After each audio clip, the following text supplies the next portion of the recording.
নারীর সম্মান তখন ফুটে ওঠে যখন নারীর গায়ে থাকে হেজাব, যখন নারীর দেহে শোভা পায় পর্দা।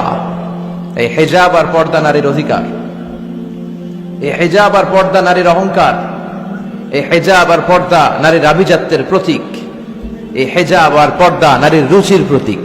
একটা নারী কতটা ভদ্র, কতটা ডিসেন্ট ম্যানারের, কতটা রুচিশীল, কতটা মার্জিত, এটা তার পোশাকে শোভা পায়। তার পোশাক দেখলে বোঝা যায় এটা কোন ঘরের মেয়ে, এটা কোন বংশের মেয়ে, এটা কোন এলাকার মেয়ে, তার বাবা কেমন, তার দাদা কেমন, তার ফ্যামিলি স্ট্যাটাস কেমন, তার পোশাক এটা বলে দেয়।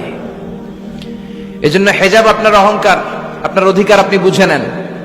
নারী অধিকারের কথা যারা বলে এরা আপনাদের ঠকায়, এরা আপনাদেরকে বানায় বিনোদনের পণ্য, বিজ্ঞাপনের পণ্য, বিলবোর্ডের পণ্য।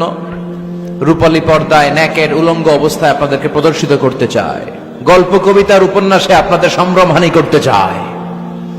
যারা এই নারী অধিকারের, নারী স্বাধীনতার কথা বলে, এদের ঘরের নারীরাই বেশি নির্যাতিতা।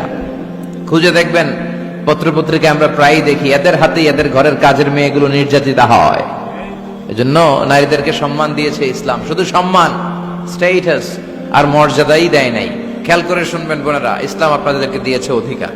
আপনাদের অধিকারগুলো বুঝে নেবেন। কি অধিকার দিয়েছে আপনাদেরকে? ইসলাম আপনাদেরকে দিয়েছে ইবাদতের অধিকার।